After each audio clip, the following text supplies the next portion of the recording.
Hello friends and welcome to all our subscribers. Today, we are discussing Chapter 4 of the book Operational Art, titled Operational Art and Britain, 1909 to 2009. Our team has carefully studied all the chapters and worked hard to make this topic easy to understand in a question and answer format. Plus, we have also prepared a question bank on Field Marshal Cariappa's biography and a question bank on campaigns made exclusively from the prescribed book. The questions are designed exactly like the ones asked in staff papers to give you the best practice. Friends, only 3 months are left for the exam. Please don't waste time now. If you feel your preparation is almost done, I strongly urge you to at least go through these questions and answers and test yourself. Also, if you're interested in purchasing a single question bank, please contact the number shown in this video. You can buy just one set and use it to test yourself. Dosto, we are fully committed to providing you with the best material to help you prepare well. So please grab the notes and make the most of it. Alright, without wasting any more time, let's start with the Chapter 4 question and answer series. Question number 1 states, with reference to the chapter Operational Art and Britain, 1909 to 2009 by Hugh Strachan, answer the following. A. What were the perceived deficiencies in British military doctrine in the early 20th century as identified by Bidwell and Graham? B. How did the evolution of doctrine after the Cold War influence the British Army's approach to operational art? Let's break it down so it's super easy to understand. Friends, in 1906, the British Army didn't have a clear plan or system for how to fight wars. They didn't really study their weapons, resources, or past wars carefully. There were no strong rules or lessons about how to link big-picture strategy with what soldiers did in battles. Even by the 1980s, things hadn't improved much. According to Bidwell and Graham, the army was still seen as a group with no real plan, sans doctrine. It looked unprofessional and not well organized, especially when working with other countries in a team, a coalition. Their focus was only on tactics, the small moves in battles, but they ignored politics and bigger strategies. So basically, the British Army knew how to fight, but didn't have a good system for why or how to win in a bigger way. So, we've seen that the British Army had lots of problems with planning in the early days. But did things get better later on? Let's look at what happened after the Cold War. Moving to the next part of the question, that is, how did new ideas after the Cold War change the British Army's way of planning and fighting? Friends, in the 1990s, as the British Army started to change its way of thinking. They didn't just focus on small battle tactics anymore, they started to think about the big picture strategy. The new system helped connect government policies with what the soldiers did in the field. By 2009, they also began to think about irregular warfare, like fighting terrorists or guerrilla fighters, and realized they couldn't ignore politics anymore. The new doctrine, plan system, was designed to help soldiers think better, not just to follow orders. It became more organized and team-based. But even with all these changes, the operational art, the skill of planning and running military operations, stayed very flexible and personal. This means commanders still had room to think for themselves and make their own decisions, even if there was a formal doctrine. Also, it's interesting to know that the British Army had been using operational thinking even before 1989, before they had any official doctrine written down. I hope this breakdown helped you understand how British military thinking changed over 100 years. After this, let's move to question number 2, which states, Germany's contributions significantly influenced European and British military thinking. In light of Hugh Strachan's analysis, answer the following. A. How did Germany's conceptualization of operations differ from Clausewitz's perspective? B. In what ways did British military thinkers and historians adopt or reinterpret Germany's operational principles? So, dosto, now we're moving to another interesting topic. We're talking about two famous military thinkers, Germany and Clausewitz. Both had big ideas that shaped how Europe and Britain thought about war. Let's break it down step by step. Firstly, let us understand how is Germany's way of thinking about military operations different from Clausewitz? Let us understand it one by one. First, we will talk about Germany thought of war like a science. 1. He believed there were clear rules and principles you could follow to win. 2. He liked to organize war into neat boxes, like talking about lines of operation. This means the planned paths armies take during a campaign. 3. He loved order, planning, and rules. 4. Germany preferred to use the word dogma, which means strict rules that don't change much. Next, let us understand about Clausewitz. Dosto, Clausewitz saw war in a totally different way. For him, war was more like an art, full of chaos, surprises, and human emotions. 6. He didn't even use the word operations. Instead, he used the German word Handeln, which means action. Next, Clausewitz talked a lot about things like friction, small problems that mess up your plans, and the fog of war, not knowing what's really going on. He rejected strict rules. He said, you can't have a formula for winning wars because every war is different. So in simple words, Germany is equal to war is like math, clear, planned, rules. Clausewitz is equal to war is like painting, messy, emotional, unpredictable. So now we know Germany and Clausewitz had very different ideas. But how did the British Army use Germany's ideas? Let's look at that next. How did British military thinkers and historians use or change Germany's ideas? Dosto, in the early days, British officers really liked Germany's clear logic. They especially liked his idea of lines of operation, the clear paths that armies should follow. A famous British historian named William Napier even praised Germany when writing about the Napoleonic Wars. The British Army's own guidebook, called the Aide-Memoire, written between 1846 and 1852, copied a lot of Germany's tactics. A British thinker named Hamilton Smith also used Germany's terms and ideas. But he noticed something important. Britain is an island and fights a lot of naval, sea-based, and expeditionary wars far from home. So, Smith said Britain's style of war is a bit different from Germany's land-based ideas. Over time, British thinkers didn't just copy Germany, they adapted his ideas. They made his principles fit their own global strategy, which was often offensive, attacking first, and shaped by Britain's geography. So in simple words, we can say that the British started by following Germany's clear rules, but later, they tweaked those ideas to work better for Britain's global, sea-based wars. Hope that makes things super clear and easy to understand. Moving on to next question, that is question number 3, which states, discuss the challenges faced by British military theorists in adapting continental European ideas of operational art into British strategic culture. A. How did Britain's insular geography and naval dominance shape its military doctrinal development? B. What tensions arose in trying to apply continental theories of operational art to British expeditionary warfare? Let's understand each part simply. Part 1. How did Britain's location and strong navy change the way it planned wars? Dosto, Britain is an island, so it didn't have to worry much about being invaded by enemies on land. This meant less focus on protecting its own territory. Instead, Britain trusted its Royal Navy to keep the country safe from invasion. The army's main job was to go overseas and fight in other places. So, British military plans were all about expeditionary warfare. This means sending troops to fight in other countries, not defending at home. Because of this, Britain didn't need super detailed land-based war plans like countries in Europe did, for example, France or Germany, which are surrounded by enemies. British war thinking focused more on tactics, the small steps in battles, and less on operational strategy, the big overall plan.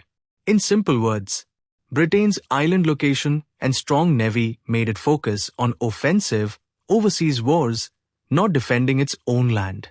So, Its war plans were more about quick attacks than deep, complicated campaigns.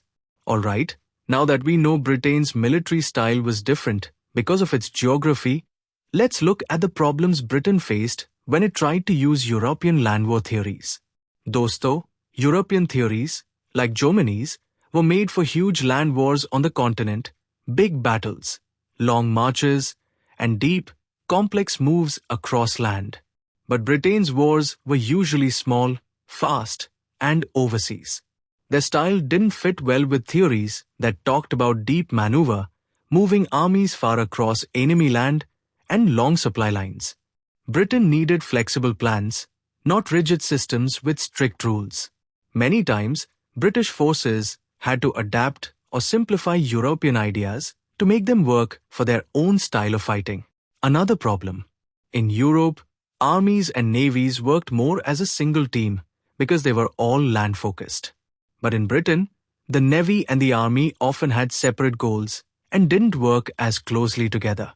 This made it hard to have a unified war plan. So in simple words, we can say that 1. British wars were different from Europe's. They were short, far away, and needed fast moves. 2. The big, complex European land war theories didn't fit well, so Britain had to change and simplify them. Plus, the Navy-Army split made it tricky to create smooth, combined plans.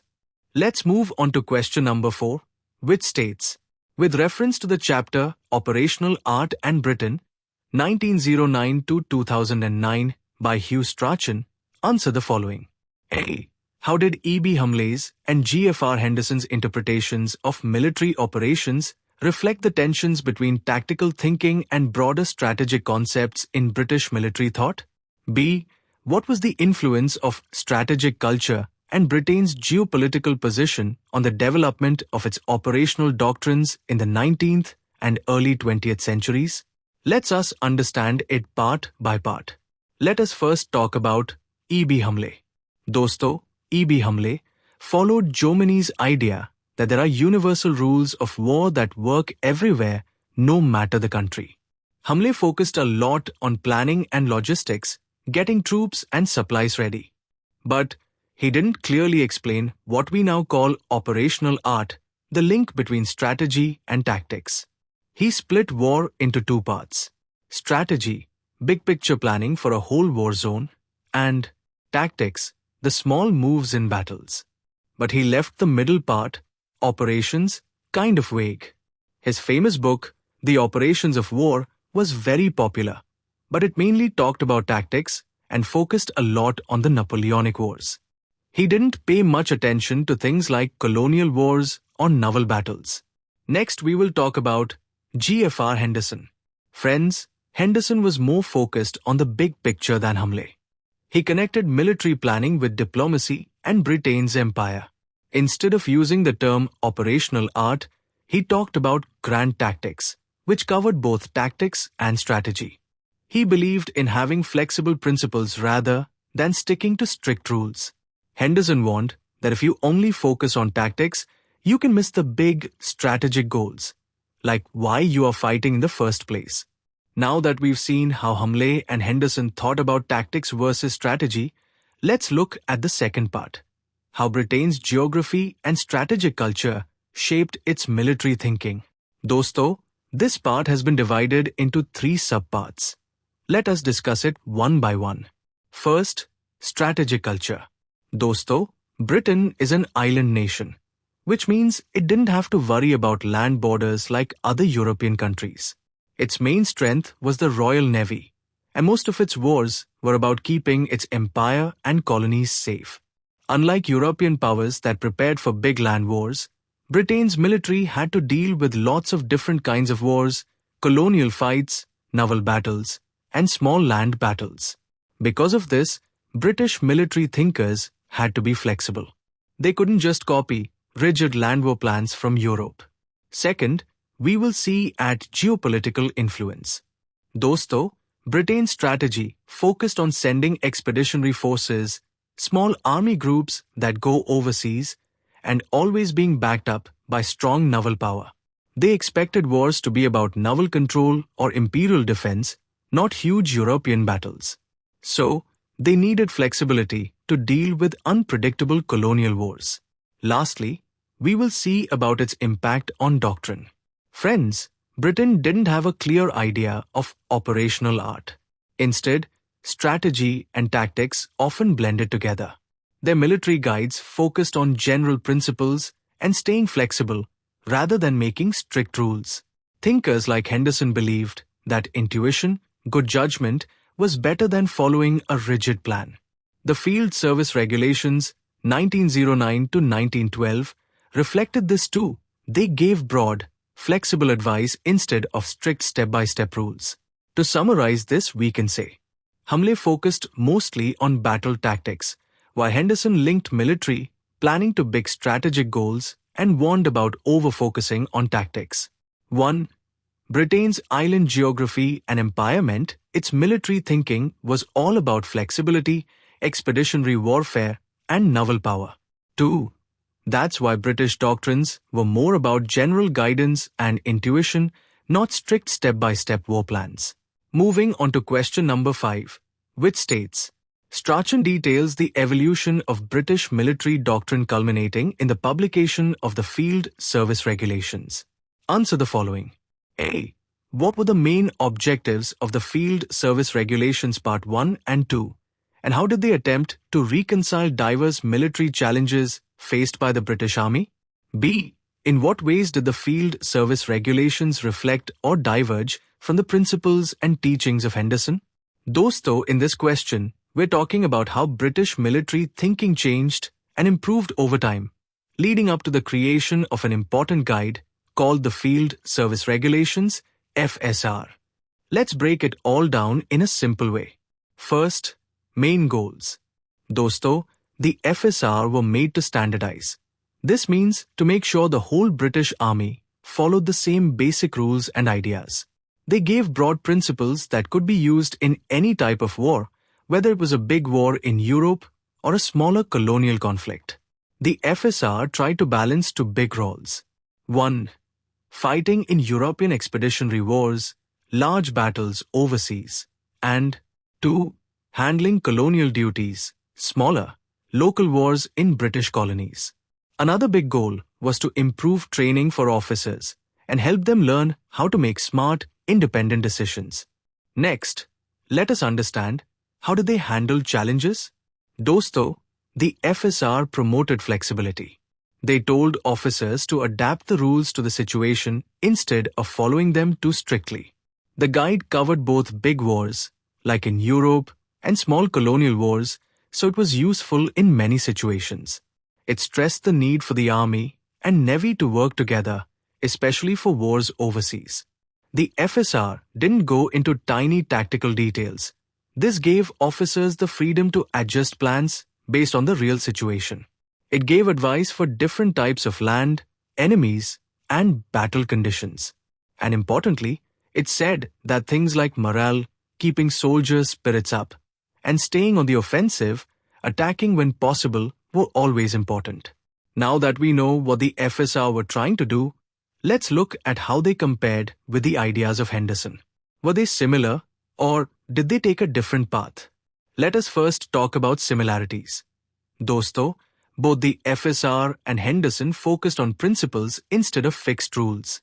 They both valued adaptability, human judgment, and things like morale, spirit, and the offensive mindset, attacking rather than defending. Both supported the idea of the army and navy working together in operations. Next, we will talk about differences. Dosto, Henderson didn't like the idea of formal doctrine, official rules. He warned that too many rules could limit creative thinking. But the FSR wanted to create a clear, structured doctrine, even if it was flexible.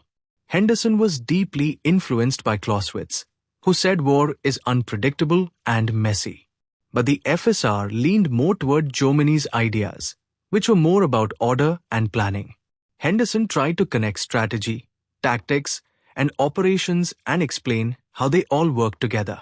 The FSR didn't clearly define these areas. It kept them a bit vague. In short, we can say, the FSR echoed Henderson's flexible mindset, but moved toward more control and standardization. Henderson was more skeptical about having too many rules, while the FSR tried to find a middle ground but didn't fully capture Henderson's deeper ideas. Moving on to next question, that is question number 6, which states, the role of the General Staff was central to institutionalizing military thinking in Britain. Discuss the following. A. What were the concerns regarding the formation of the British General Staff in 1904-06, and how did they relate to broader national strategic priorities? B. To what extent did figures like Douglas Haig and William Robertson differ in their approach to doctrine and military education? Let's break it all down in simple steps. First, we will talk about what were people concerned about when Britain formed the General Staff, and how did these concerns connect to Britain's overall strategy? So, let's talk about the concern first. Dosto, some liberal politicians were worried that having a strong General Staff would make Britain focus too much on European wars and forget about its empire. They thought it might reduce Britain's flexibility. Remember, Britain needed to be ready to fight all over the world, not just in Europe. Another worry was that the General Staff might weaken naval power, Britain's traditional strength, and put too much emphasis on land warfare. Moving next, let us understand how this related to strategy. Dosto, Britain's main military strategy was called the Blue Water Strategy. This meant focusing on the navy and protecting the empire, not getting dragged into big land wars in Europe. Critics feared the new General Staff would threaten this balance by making the army more focused on European-style wars. But even though these concerns were real, the General Staff still made plans for imperial theaters like India and Egypt. They tried to balance both roles, being ready for a European war while still keeping strong in the colonies. Now that we've seen the concerns about the General Staff, let's look at how two key figures, Douglas Haig and William Robertson, had different ideas about military doctrine and training. Let's us understand the next part of the question, that is, how did Douglas Haig and William Robertson think differently about military rules and education? Dosto, we will answer it one by one. First, we will see about Douglas Haig. Dosto, Haig believed the General Staff should be the leader of military thinking, not individual regiments, smaller army units. He wanted a fixed, clear doctrine that everyone followed, especially focused on European-style wars. He fully supported the field service regulations and thought they should be strict and binding. Haig liked centralized planning and wanted everything to be disciplined and uniform. Moving next, let's talk about William Robertson. Dosto, Robertson also supported the General Staff, but had a different view. He thought doctrine should be more flexible and based on good judgment, not rigid rules. He believed training should help officers think for themselves and make smart decisions rather than just follow strict rules. Robertson was influenced by Henderson's ideas, which focused on individual thinking and adaptability. He wanted principles that could adjust to real-life situations. Lastly, let us understand about the key differences. Dosto, Haig, wanted clear, strict doctrine, focused on Europe with centralized control. On the other hand, Robertson wanted flexible, adaptable principles, aware of Britain's global empire needs. What happened in the end? Dosto, the field service regulations eventually leaned more toward Robertson's approach. They aimed to be flexible and principle-based, even though Haig pushed for stricter control. In simple words, we can say that Haig liked strict rules and planning, focused on European wars, whereas Robertson preferred flexible principles that officers could adapt to real situations, keeping Britain's global role in mind. Moving on to next question, that is question number 7, which states, evaluate the British Army's approach to doctrine in light of its dual commitments to colonial warfare and potential European conflicts. Answer the following. A. How did British military thinkers reconcile the necessity for doctrinal guidance with the unpredictable nature of Britain's global military engagements? B. Why did some British officers, like J.F.C. Fuller, reject the concept of doctrine altogether? Dosto, let us first talk about the first part. How did British military thinkers create guidance for their army while knowing that wars could be very different from each other? Dosto, British thinkers knew they had to be ready for both European wars and colonial wars. That meant big battles in Europe and small, unpredictable fights in faraway places like Africa or Asia. To handle this, they focused on adaptable principles. This means general ideas that could change depending on the situation. They avoided strict, detailed rules because they knew every war would be different. The field service regulations were made to be flexible. They gave a framework that could work for all kinds of conflicts. Officers were trained to use good judgment and make smart decisions in new and unfamiliar situations. The guide included advice for different terrains and enemy types, for example, fighting in mountains, deserts, or jungles, bush warfare.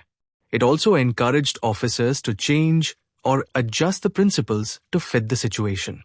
Some things were seen as always important, no matter the war. High morale, keeping soldiers' spirits up, and offensive spirit, taking the fight to the enemy. The FSR also promoted Army-Navy teamwork, which was really important for wars around the world. Thinkers like Henderson believed that principle-based guidance, flexible ideas, was better than strict doctrine. In simple words, the British Army gave broad, flexible guidance so officers could adapt to different wars. They avoided strict rules and focused on good judgment and flexibility. Moving on to next part. Why did officers like JFC Fuller think that doctrine was a bad idea? Dosto, Fuller believed that war is too complex for any fixed doctrine to work. He thought every war was different and needed its own unique approach. Fuller argued that doctrine was really just common sense dressed up in fancy language, so it didn't need to be written down or formalized. He worried that if officers followed rigid doctrine, they might make bad decisions in fast-changing situations. Fuller's view showed a wider skepticism in the British Army. Many officers didn't fully trust formal theories or strict rules. He believed doctrine could never truly explain the chaos, uncertainty, and creativity of real war. Dosto, if you're enjoying this video, please make sure to like, share, and subscribe. If you'd like a PDF of these questions, or even material on military history, you can contact us at the number provided. Now, let's move on to the next question, question number 8, which states, examine the conceptual evolution of strategy in British military thought as detailed by Hugh Strachan. In your answer, consider the shift from tactical-centric to policy-integrated definitions of strategy, the role of mobility and maneuver in reconfiguring the operational level of war. How did this shift affect the British Army's preparedness for future conflicts? Dosto, let us understand. How did the idea of strategy evolve in British military thinking? Dosto, in the early days, the British Army thought of strategy as just about moving armies on the battlefield. It was closely connected to tactics, so the focus was on winning battles. But after World War I, people realized that just winning battles wasn't enough to win a war. The war showed that politics, economics, and society all mattered too. So the idea of strategy expanded. It became about linking military actions with political and national goals. This bigger idea was called grand strategy. Thinkers like JFC Fuller and Basil Liddell Hart talked about how military force should help achieve national aims, not just win battles. Now that strategy was becoming more about the big picture. Let's look at how mobility and maneuver changed the way Britain thought about the operational level of war. Dosto, a key shift happened when thinkers like Fuller and Liddell Hart said that modern war should be about speed and movement, mobility. They wanted armies to be fast and flexible to regain control of the battlefield.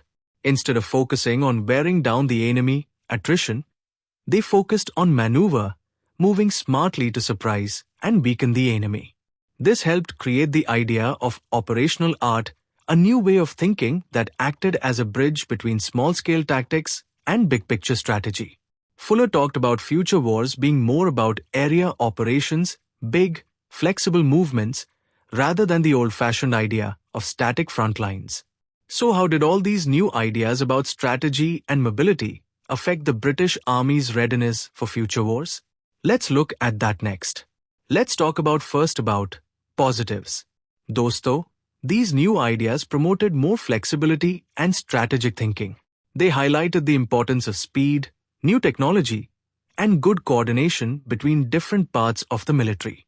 The army started to think more about long-term planning, not just short-term battles. Next, let's see about its limitations. There was still a lot of resistance to formal doctrine. Many officers didn't like strict theories. The idea of operational art stayed vague and wasn't fully developed.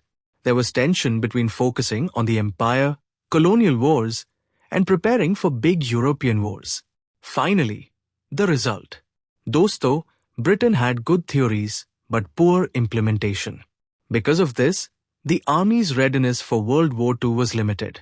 Now moving on to question number 9, which states, with reference to the chapter Operational Art and Britain, 1909 to 2009 by Hugh Strachan, answer the following. A. What were the main institutional and conceptual failures that limited the British Army's practice of operational art during the Second World War? B. How did the absence of a cohesive doctrine affect the relationship between strategic planning and tactical execution? Dosto, in this question, we're looking at the British Army during the Second World War and asking an important question. Let's break it down in simple steps. Dosto, let us understand what were the main failures that stopped the British Army from doing well with operational art during World War II. There was no clear, unified doctrine to guide how the army should plan and fight. This meant everyone was kind of doing their own thing. The army relied too much on individual thinkers like Fuller and Littleheart. Their ideas were often unbalanced and didn't become part of a solid system. Tank warfare was confusing. There was a big debate about whether to use cruiser tanks, fast tanks, or infantry tanks, slow, strong tanks. This hurt both the design of tanks and the overall strategy. The army didn't do well with combined arms. That means tanks, infantry, and artillery didn't work together smoothly. Training was inconsistent. Instead of having a shared system, training depended too much on local commanders. The army had a tactical mindset. They focused too much on short-term fixes and small battles, and didn't plan well at the operational level. Even though they talked about being flexible, the army's command culture was actually very rigid. Leaders wanted tight control. One exception was Montgomery.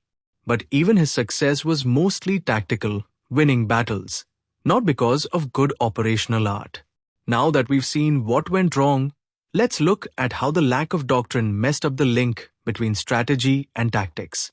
Dosto, without a common doctrine, strategy and tactics were disconnected. There was no shared framework to link the big plans, strategy, with the small actions, tactics. This led to inconsistent actions. Subordinate commanders didn't have clear guidance and often acted in different, uncoordinated ways.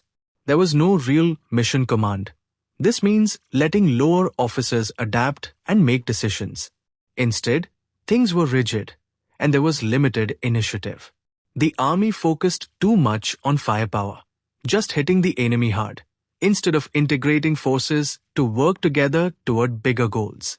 Because of weak operational thinking, they struggled to connect strategy and tactics. Even though they had good technology and intelligence, they often missed opportunities because they weren't thinking in a deep, connected way. Alright friends, now let's head to the last and final part. Question number 10, which states, discuss the evolving role of operational art in modern British military operations. A. How has operational art shifted in focus from the tactical operational interface to the strategic political interface in 21st century warfare? B. What institutional reforms are necessary to sustain operational art as a vital concept within contemporary British military doctrine? Let's us answer it one by one. Dosto, in today's wars, commanders are dealing more with politics than with battlefield tactics. This is called political warfare.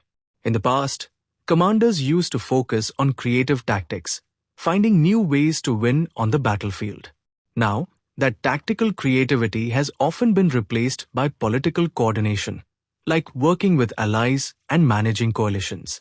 Senior military officers are no longer just soldiers. They often act like diplomats. They have to work closely with politicians, governments, and international partners.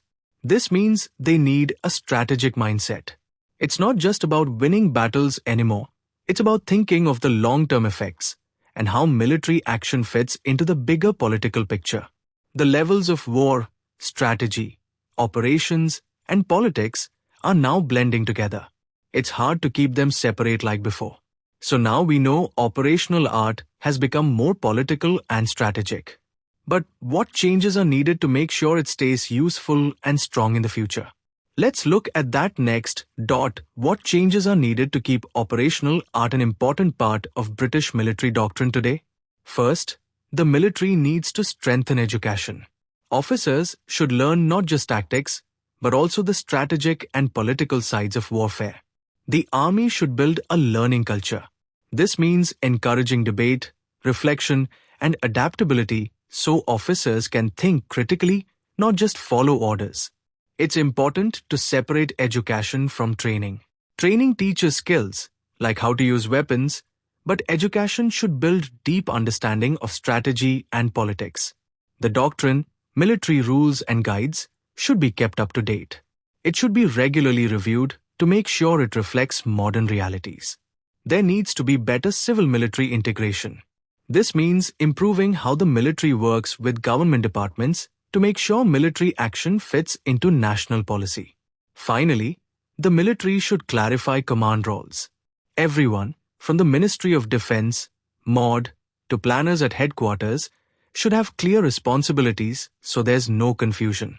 Dosto, thank you so much for staying with us till the end. Please don't forget to like, share, and subscribe to our channel. We have prepared notes in PDF format, available in both hard copy and soft copy, for all aspirants appearing for the staff or Part D exam. Dosto, feel free to contact us if you need these materials. Telephone receiver, we are here to help you at every step of your preparation. And good news, within 1 week, we are also launching our current affairs series to keep you fully updated. So Dosto, please subscribe to our channel and stay tuned for more useful content. Jai Hind.